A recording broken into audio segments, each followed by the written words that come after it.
both know that we are our own worst critic. We are constantly barraging ourselves with how we're not good enough, how we didn't do that right, how we always mess up everything, and we'll probably get this wrong. We are so used to telling ourselves what we did wrong, what we didn't get done, what people might be thinking about us. Negative, negative, negative. We would treat our worst enemy as bad as we treat ourselves. Why?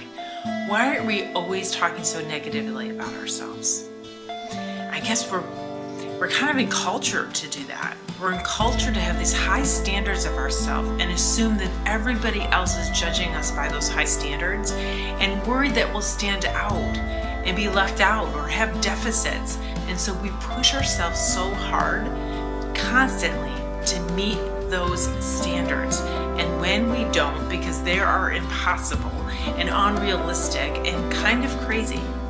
The reason why our standards are so high is because we're not really sure what they are. They're undefinable, like perfect. We're not exactly sure where perfect is, so we strive to be better than perfect just to make sure we get it right. This is so much pressure on us and causes a lot of our stress and anxiety. A lot.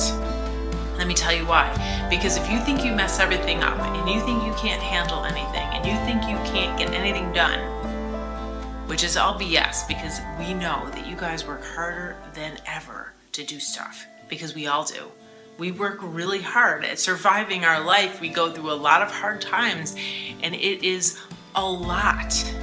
But we don't notice any of those skills, and we don't notice any of that good stuff that we're doing, and all the taking care of our kids, and all the work that we're doing, and all that survival stuff. We don't notice any of it. All we do is notice our deficits, because we're striving for perfect, which is not true. So what if you started talking positively to yourself?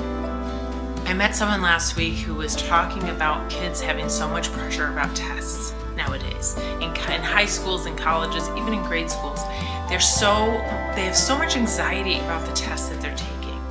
And so this teacher started to write them affirmations, started to write something positive about them in test taking, like that they're smart. And they started reading these affirmations 3 times a day. All of their grades went up. All of their grades went up. So the pressure that we have on ourselves to perform to perfection actually hurts us, actually negatively impacts our performance. So the best thing you do is to relax a little bit. Have a little trust in yourself. Like, you could get the same amount done and you could be just as productive without the stress. And I emphasize that you could probably be more productive and perform better without the stress. It's like win-win. You don't have stress and you do everything in life better. Doesn't that sound great? The difference is you talk positively to yourself. You say nice things to yourself every day. At the end of the day, you write down your skills and your accomplishments of that day, because I want you to notice the skills that you have and start to connect with them.